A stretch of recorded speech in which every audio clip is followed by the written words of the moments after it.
Hello everyone, good morning. अभी जो मैंने डिस्कशन किया था वो अभी वीडियो रिकॉर्ड नहीं हो पाया, तो यहाँ पे री रिकॉर्ड में कर रहा हूँ। मेरा नाम दिवस द्विवेदी है और हम करंट अफेयर्स को डिस्कशन करते हैं एमसीक्यू फॉर्मेट में यहाँ पर, और ट्राई करते हैं कि एक तो प्रैक्टिस भी हो, दूसरा करंट अफेयर भी हमारा अच्छे से प्रिपेयर हो जाए, न्यूज़ भी हमें पता चल जाए। जैसे एग्जांपल के लिए देखेंगे, पहला जो करंट अफेयर है वो बात कर रहे हैं डॉक्ट्रिन एस्केट के बारे में। अब ये होती क्या है डॉक्ट्रिन? ये डॉक्ट्रिन बेसिकली कहती है कि अगर किसी भी संपत्ति का कोई वारिस नहीं है या कोई बेल भी उसके मतलब कि कोई वसीयत भी नहीं है, तो वो जो संपत्ति है वो राज्य के पास चली जाएगी, स्टेट के पास चली जाएगी। ये यूरोपियन कॉन्सेप्ट है, जो फ्यूडल सिस्टम जो एंशियंट में मिडाइवल में चलता था यूरोप में, वहां पे यह व्यवस्था हुआ करती थी। तो उसी के तहत यहाँ पे ये बात करता है। तो भारत में जो हिंदू उत्तराधिकार अधिनियम है ना, सक्सेशन जो एक्ट 1956, उसमें भी इसके बारे में बात होती है कि अगर ठीक है, अगर कोई भी ऐसा डॉक्यूमेंट नहीं है या कोई उसका वारिस नहीं है तो संपत्ति राज ले सकता है। लेकिन वहां पे धारा एक 29 भी है। धारा 29 जो हिंदू सक्सेशन एक्ट है उसकी ये कहती है कि अगर वेल में किसी का नाम लिखा हुआ है, वसीयत में किसी के नाम पे है, तो उसे राज्य हड़प नहीं सकता। उसे ही सुप्रीम कोर्ट ने अभी फिर से दोहराया है। तो यहाँ पे दूसरा स्टेटमेंट इसी के बारे में कह रहा है कि सुप्रीम कोर्ट रूल्ड किया है इस सेक्शन को, और बताया है कि अगर कोई भी ऐसा बेल या वसीयत मौजूद है तो सरकार एस्कीट का जो डॉक्ट्रिन उसे लागू करके संपत्ति जो है हड़प नहीं सकती। पहला स्टेटमेंट इसी डॉक्ट्रिन के बारे में बताता है, तो दोनों स्टेटमेंट यहाँ पे करेक्ट है। सही आंसर क्या हो जाएगा? सी। तो इस तरह से हम देखेंगे, एक तो क्या इश्यू है वह भी चर्चा कर लेंगे, साथ ही साथ हम यह भी देख लेंगे कि इसका एमसीक्यू किस तरह से बन सकते हैं। जैसे दूसरा क्वेश्चन यहाँ पे बात कर रहे हैं पिंक टैक्स के बारे में, क्या कि पिंक टैक्स होता क्या है। अब पिंक टैक्स बेसिकली आपको लगता हो कोई टैक्स है, लेकिन ऐसी कोई टैक्स होता नहीं है। ये क्या है? ये एक तरह का प्राइस है, एक्स्ट्रा प्राइस है, जो जो फीमेल कंज्यूमर्स के द्वारा क्या किया जाता है, कंपनी वसूलती है। अब कैसे? मान के चलिए सपोज कोई प्रोडक्ट ए है, उसे मेल भी यूज कर रहा है लेकिन फीमेल भी यूज कर रहा है, तो जनरली आप देखेंगे जो फीमेल का जो प्रोडक्ट है वो महंगा होता है। तो ये जो गैप होता है मेल प्रोडक्ट और फीमेल प्रोडक्ट के बीच में, ये पिंक टैक्स कहलाता है। ये जो पैसा होता है ना बीच का, ये कंपनियां खाती हैं, ठीक है, ये सरकार के पास नहीं जाता। हाल में क्यों चर्चा में है कि जो कंज्यूमर कमीशन ऑफ इंडिया है, उपभोक्ता जो आयोग है, उसने कहा कि देखो कंपनियों, ऐसी बात है कि इस तरह का जो आप टैक्स ले रहे हो, इस तरह की जो लागत आप वसूल रहे हो ना, ये कहीं भी किसी भी तरह से जेंडर इक्वलिटी को प्रमोट नहीं करता। तो जेंडर इक्वलिटी के खिलाफ है, तो इस तरह का काम मत करो, ठीक है। क्योंकि भारत के कानून में इसको क्लियरली डिफाइन नहीं किया गया है, इसलिए यहाँ पे कंपटीशन कमीशन ऑफ इंडिया को बोलना पड़ा, ठीक है। स्टेटमेंट देखते हैं तो पिंक टैक्स रेफर करता है जेंडर बेस्ड प्राइस डिस्क्रिमिनेशन, तो ये बात तो सही है। वेयर प्रोडक्ट टारगेट किए जाते हैं वुमेन को मोर एक्सपेंसिव, तो महिलाओं के जो प्रोडक्ट है ज्यादा महंगे हो पुरुषों से, तो पहला स्टेटमेंट तो करेक्ट है। दूसरा जो कह रहा है कि भारत में इसके स्पष्ट कानून है, क्लियरली लॉ है इंडिया लॉ, तो दूसरा स्टेटमेंट गलत है। देखिए क्लियरली लॉ होता तो क्यों बोलना पड़ता कमीशन ऑफ इंडिया को। क्वेश्चन नंबर 3 की तरफ बढ़ेंगे, पॉलीप्रोपिलीन के बारे में बात करेंगे। पॉलीप्रोपिलीन की यूज होता है खाने वगैरह का जो पैकिंग होती है उसमें, क्योंकि इसका केमिकल रिएक्शन नहीं होता। एक तरह का अगर हम देखें तो ये थर्मोप्लास्टिक होता है, तो ये बहुत ज़्यादा यूज में है। यहाँ पे बात कर रहे हैं कि जो पॉलीप्रोपिलीन जो प्लास्टिक होता है वह हाई केमिकल रेजिस्टेंस होता है, यूज किया जाता है एक्सटेंसिवली पैकेजिंग में इलेक्ट्रिक इंसुलेशन। तो जो इलेक्ट्रिक जो प्रयोग होते हैं विद्युत इंसुलेशन की पैकेजिंग में इसका यूज होता है, विद्युत इंसुलेशन में और पैकेजिंग दोनों में इसका यूज होता है। थर्मोप्लास्टिक का बना है, तो पहला स्टेटमेंट यहाँ पे दोनों, पहला स्टेटमेंट करेक्ट है। दूसरा की बात अगर हम करें, दूसरा स्टेटमेंट बोला कि इसे नेचुरली डिराइव किया जाता है प्लांट सोर्सेस से, सोलली केवल पादप स्रोतों से प्राप्त किया जाता है इस पॉलीमर को। तो दूसरा स्टेटमेंट देखिए इनकरेक्ट है, सिर्फ प्लांट से नहीं प्राप्त किया जाता, अदर सोर्सेज भी हैं जहां से इसे प्राप्त किया जा सकता है इस पॉलीमर को। नेक्स्ट क्वेश्चन देखें कार्ल्सबर्ग रिज के बारे में। कार्ल्सबर्ग रिज है बेसिकली क्या? ये आपने अफ्रीका का मैप अगर आपने देख रखा हो, सपोज करिए इस वाले रीजन में एक रीजन है कार्ल्सबर्ग रिज, ये इंडिया का मैप है ना। अब ये वाला रीजन इंडियन ओशन है, ये वाला रीजन अगर आप देखेंगे तो अगर आप देखोगे, यहाँ पे मेडागास्कर, यहाँ पे सेशल्स है, यहाँ पे अदन की खाड़ी है, ठीक है। तो इस रीजन में यहाँ पे कार्ल्सबर्ग रिज है। तो कार्ल्सबर्ग रिज है mid ocean ridge in the Indian ocean marking boundary between Somali plate and Indian plate. तो ये बात यहाँ पे सी सोमाली प्लेट और इंडियन प्लेट के बीच बाउंड्री है, बात तो सही है यहाँ पे।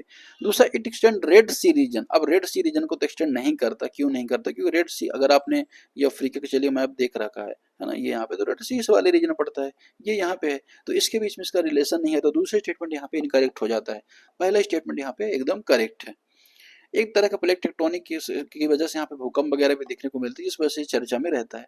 क्वेश्चन नंबर 5 की तरफ देखेंगे, यूनिवर्सल जो पोस्टल कांग्रेस है उसके बारे में, कि जो कंसिडर करिए कि जो यूनिवर्सल पोस्टल कांग्रेस है UPU highest decision making body है। हर साल 4 साल में इसे अगर हम बात करें जो हर 4 वर्ष में होती है, भारत में 18 से 76 में इसका सदस्य बना है। पहला स्टेटमेंट यहाँ पे करेक्ट है यूनिवर्सल पोस्टल के बारे में। इसका हेडक्वार्टर न्यूयॉर्क में है, तो ये बात यहाँ पे गलत है, क्योंकि मुझे लगता है कि इसका हेडक्वार्टर जेनेवा में होगा, आप एक बार देख लीजिएगा। तो ये यहाँ पे इसका जो हेडक्वार्टर बोला न्यूयॉर्क, ये यहाँ पे गलत है, ओनली वन इसका यहाँ पे करेक्ट आंसर हो जाएगा। बात करेंगे आईएनएस निस्तार के बारे में कि आईएनएस निस्तार एक तरह का जो डाइविंग सपोर्ट वेसल है, उसको कमीशन किया गया था जुलाई 2025 में, लेकिन अभी उसने पार्टिसिपेट किया सिंगापुर में, एक वहाँ पे एक्सरसाइज चल रही है, तो वहाँ पे इसने पार्टिसिपेट किया है। तो आईएनएस निस्तार इंडियाज लेटेस्ट इंडिजिनियस डिजाइन है डाइविंग सपोर्टिंग व्हीकल, जुलाई 2025 में कमीशन किया गया था।